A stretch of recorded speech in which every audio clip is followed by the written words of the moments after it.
अस्सलाम वालेकुम dear students, मैं हूं इकरा दोस्तों। लास्ट टाइम हमने एक्सरसाइज 1.5 का क्वेश्चन नंबर 1 और 2 किया था और आज हम लोग 1.5 का ही क्वेश्चन नंबर 3 करेंगे और उसके लिए बेसिक लेक्चर देख लेते हैं।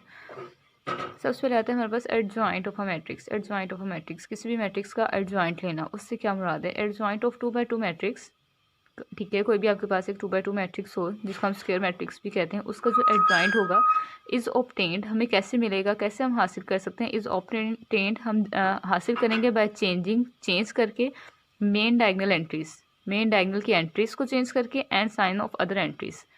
मतलब कि मेन डायगनल हम किसको कहते थे, अगर आपके पास कोई भी ये स्क्वायर मैट्रिक्स है तो ये जो आपके पास ये एंट्रीज होती थी, ये मेन डायगनल की एंट्रीज होती थी। इनकी हम लोग जगह चेंज कर देंगे, जो यहाँ पे होगा वो यहाँ पे चला जाएगा नंबर, जो यहाँ पे नंबर होगा वो यहाँ पे चला जाएगा, और जो ये दो नंबर्स रह जाएंगे इनकी क्या कर देंगे हम लोग, साइन चेंज कर देंगे। अगर हम लोग एग्जाम्पल देखें, एग्जाम्पल में हम लोग ले लेते हैं, एग्जाम्पल में हम लोग एक मैट्रिक्स ले लेते हैं A 1 2 -3 और 4। ये हमने एक मैट्रिक्स ले लिया, इसको हमें करना क्या है, इसका एडजॉइंट फाइंड करना है। एडजॉइंट हम लोग ADJ से डिनोट करते हैं, एडजॉइंट ऑफ ए का एडजॉइंट क्या होगा, हमने कहा कि is obtained by changing the main diagonal entries, main diagonal की एंट्रीज को चेंज करना। तो मेन डायगनल यहाँ पे ये होता है, ये हमारे पास क्या होता है, ये मेन डायगनल होता है। तो मेन डायगनल की एंट्रीज को उसने बोला है कि आपको चेंज करना है। तो यहाँ पे 4 है तो ऊपर 4 चला जाएगा, यहाँ पे 1 है तो 1 नीचे चला जाएगा। ऊपर 1 था नीचे 4 था, मैंने ऊपर 4 कर दिया नीचे 1 कर दिया, डायगनल की एंट्रीज चेंज हो गई हैं। अब जो साइन थे वो दूसरी एंट्रीज के चेंज करने थे। 2 के साथ साइन जो है वो प्लस है तो मैंने क्या कर दिया, माइनस कर दिया, और 3 के साथ साइन माइनस है और मैंने इसको प्लस कर दिया।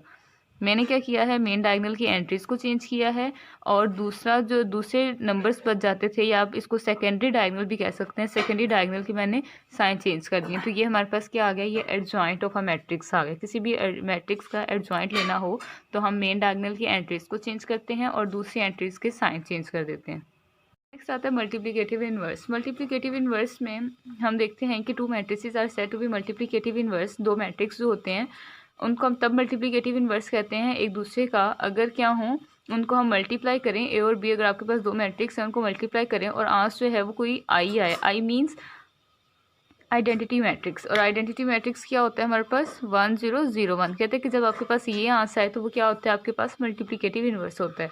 तो मल्टीप्लिकेटिव इनवर्स निकालने का जो फॉर्मूला यूज़ होता है वो ये होता है, डिनोट हम मल्टीप्लिकेटिव इनवर्स को ए इनवर्स से करते हैं, मल्टीप्लिकेटिव इनवर्स को डिनोट करते हैं, और उसका फार्मूला होता है एडजॉइंट ए, जो हमने अभी पहले पढ़ा कि मेन डायगोनल की एंट्रीज को चेंज करना और बाकियों के साइन चेंज करना, डिवाइडेड बाय ए डिटर्मिनेंट। और इसका मतलब ये है कि A determinant is not equals to zero. Equals to zero कब आता है, जब सिंगुलर होता है। तो वो कहते हैं कि नॉन सिंगुलर मैट्रिक्स होना चाहिए आपके पास, ए जो है वो कोई भी नॉन सिंगुलर मैट्रिक्स होना चाहिए, और ये उसका फार्मूला है मल्टीप्लिकेटिव इनवर्स का निकालने का। अब हम एक्सरसाइज देख लेते हैं। नेक्स्ट आता है हमारे पास क्वेश्चन नंबर 3। क्वेश्चन नंबर 3 में क्या कहता है, find the multiplicative inverse of each. हम इन सब क्वेश्चंस का इनवर्स मल्टीप्लिकेटिव इनवर्स फाइंड करना है, जिसका फार्मूला ये है। तो ए का मल्टीप्लिकेटिव इनवर्स के लिए हमें ए का डिटर्मिनेंट चाहिए और एडजॉइंट चाहिए ए का। तो सबसे पहले हम क्या करते हैं, डिटर्मिनेंट ले लेते हैं। डिटर्मिनेंट को हम लोग स्ट्रेट लाइन से डिनोट करते हैं। उसके बाद मेन डायगनल की एंट्रीज़ को मल्टीप्लाई करते हैं। मेन डायगनल की एंट्रीज जो है वो -1 और 0 हैं, दरमियान में हमेशा माइनस आता है। और फिर सेकेंडरी डायगनल की एंट्रीज 2 और 3 को मल्टीप्लाई करते हैं। 0 -1 से मल्टीप्लाई होगा तो 0, -2 3 6, और हमारे पास ए डिटर्मिनेंट आंसर क्या आ गया, -6। नेक्स्ट हमें क्या करना है, हमें एडजॉइंट ए का फाइंड करना है। वो हमने देखा था कि एडजॉइंट में हम लोग मेन डायगनल की एंट्रीज़ को चेंज करते हैं, मेन डायगनल की एंट्रीज़ को चेंज करते हैं और दूसरे एंट्रीज़ को जो है वो उनके साइन चेंज कर देते हैं। अब हमारे पास ए जो है वो ये मैट्रिक्स है और इसका हमें निकालना क्या है, एडजॉइंट निकालना है ए का। तो वो ए का एडजॉइंट क्या आएगा, मेन डायगनल की एंट्रीज़ को चेंज करना। मेन डायगनल की एंट्रीज़ में -1 और 0 है, -1 नीचे आ जाएगा, 0 ऊपर चला जाएगा, 0 -1 हो गया। ये क्या हुआ, मेन डायगनल की एंट्रीज चेंज हो गई। अब जो दूसरी एंट्रीज हैं उनके साइन चेंज करना। -3 के साथ प्लस है तो -3 आ जाएगा, 2 के साथ प्लस है तो -2 आ जाएगा। ये हमारे पास आ गया एडजॉइंट ऑफ ए। फॉर्मूला हमारे पास क्या है, A inverse is equal to adjoint A over A का डिटर्मिनेंट। इसको हम ऐसे भी लिख सकते हैं ए ओवर, इसका जो दूसरा मेथड है लिखने का, हम उसको ऐसे भी लिख सकते हैं ए ओवर ए डिटर्मिनेंट, साथ में मल्टीप्लाई हो एडजॉइंट ए। जब इसके साथ मल्टीप्लाई होगा तब भी 1 मल्टीप्लाई होगा तो ये ऊपर ही चला जाएगा। तो हम क्या करते हैं, फॉर्मूला लगा देते हैं ए इनवर्स का, वो इक्वल होता है adjoint A over A determinant. तो ए डिटर्मिनेंट हम अकेला अगर साइड पे निकाल लें, ए determinant equals to dot adjoint A. नीचे हमारे पास ए डिटर्मिनेंट का आंसर क्या है -6, 1 बाय ए डिटर्मिनेंट की जगह पे आ जाएगा -6, और एडजॉइंट ए हमारे पास क्या है, ये है 0, -2, -3 और -1। अब हम इसको सिंप्लीफाई अगर करना चाहें तो सिंप्लीफाई में क्या करेंगे, -1/6 हर एंट्री के साथ क्या होगा, मल्टीप्लाई हो जाएगा। यहाँ पे सॉल्व करती हूँ, 0 डिवाइडेड बाय -6 -3, अगर हम लोग अलग अलग भी करें तो 1 बाय -6 मल्टीप्लाई होगा -3 के साथ, -1/6 मल्टीप्लाई होगा -2 के साथ, अब -6 -1 के साथ मल्टीप्लाई होगा, -1/6 मल्टीप्लाई होगा -1 के साथ। तो इसका सोल्यूशन क्या आएगा, ये तो वैसे ही 0 हो जाएगा, और 3 1 जा 3, 3 2 जा 6, माइनस के साथ कैंसिल हो जाएगा, तो आंसर आएगा, ये तो 0 आ जाएगा ना, और यहाँ पे आएगा 1/2, क्योंकि क्या आ रहा था, -1/6 डिवाइडेड बाय -3, 3 1 जा 3, 3 2 जा 6, ये माइनस और माइनस प्लस हो गए तो 1/2 आंसर आ गया। अब यहाँ पे 2 1 जा 2, 2 3 जा 6, माइनस माइनस प्लस 1/3 आ गया, और यहाँ पे माइनस माइनस प्लस हो गया, 1 के साथ मल्टीप्लाई हुआ तो 1/6। ये हमारे पास क्या आ गया, ए इनवर्स, ये हमारे पास है मल्टीप्लिकेटिव इनवर्स। सेकंड पार्ट है, सेकंड पार्ट में भी सबसे पहले हम लोग इसका फार्मूला लिख लेते हैं। फार्मूला क्या होता है, adjoint A over A determinant. तो सबसे पहले हम लोग डिटर्मिनेंट ले लेते हैं, यहाँ पे अब हमारे पास अगर बी है तो यहाँ पे हम लोग बी मैट्रिक्स है तो बी लिख लेते हैं, बी आएगा, यहाँ पे भी बी का डिटर्मिनेंट लेंगे तो स्ट्रेट लाइन के साथ डिनोट करते हैं 2 -5। जब इसका डिटर्मिनेंट लेंगे तो मेन डायगोनल की एंट्रीज को मल्टीप्लाई करेंगे, 1 -5, दरमियान में हमेशा माइनस आता है, -3 और 2, आंसर आ जाएगा -5, और ये वाला माइनस मिल के प्लस, 3 2 जा 6, सो ए डिटर्मिनेंट बी डिटर्मिनेंट आ गया हमारे पास 1। अब नेक्स्ट हमें क्या निकालना है, बी डिटर्मिनेंट आ गया, एडजॉइंट ऑफ बी चाहिए। मैं यहाँ पे ही एडजॉइंट ऑफ बी डायरेक्ट निकाल लेती हूँ।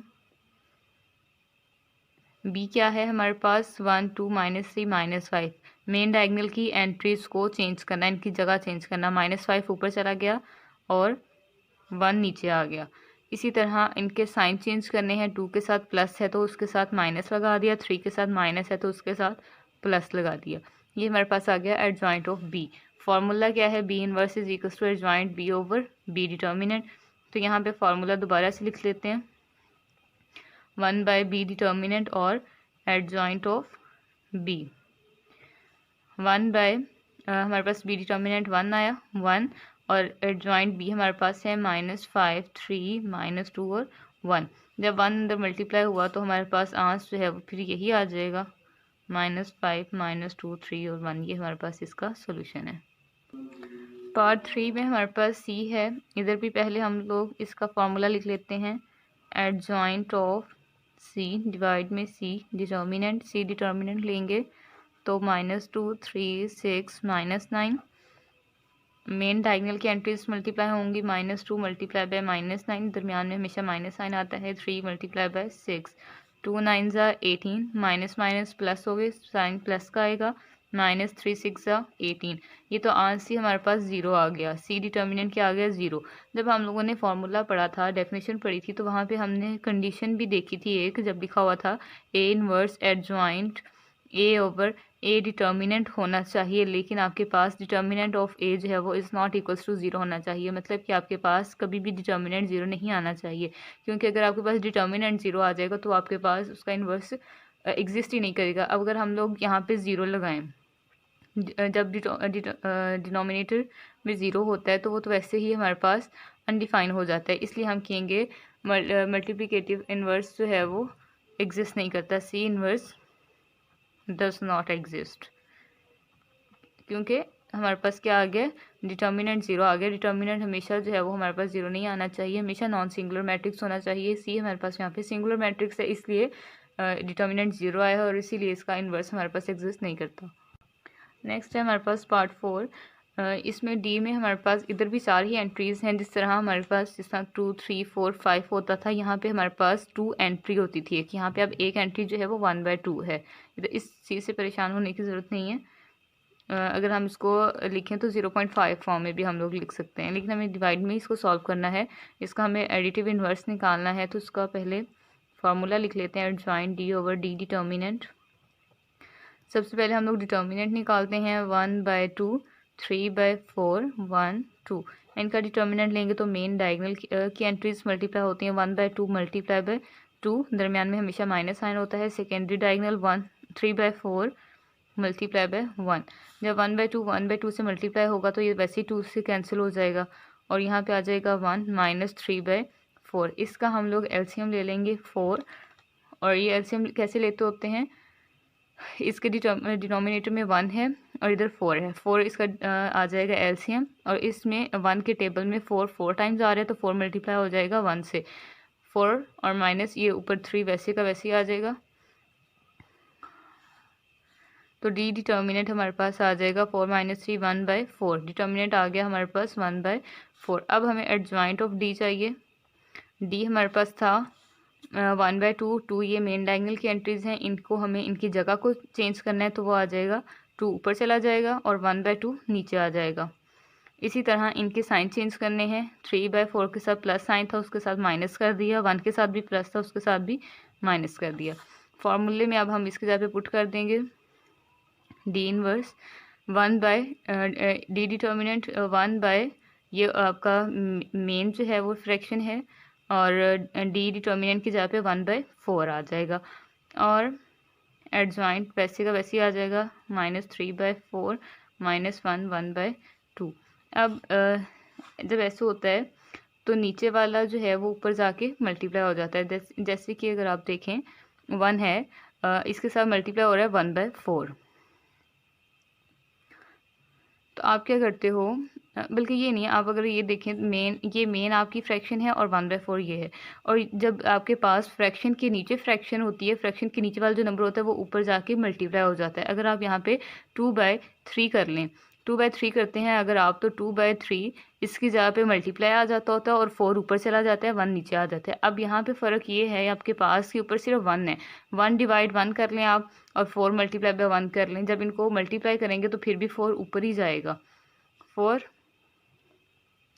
2 -1 -3/4 और 1/2।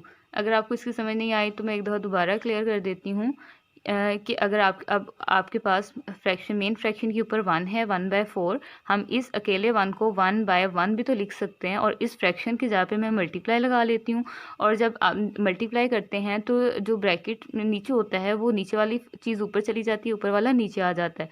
4 ऊपर चला गया 1 नीचे आ गया, जब इनको मल्टीप्लाई करेंगे तो आज 4 ही आ जाएगा। इस सारे की जगह पे हमने 4 लिख दिया।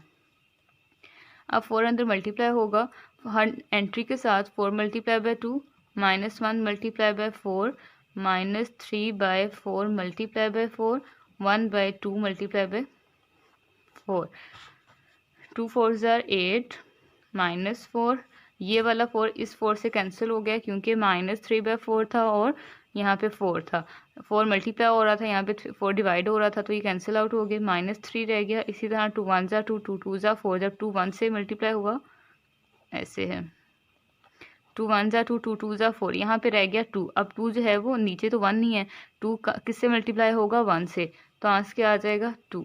ये हमारे पास इसका डी इनवर्स का सॉल्यूशन है।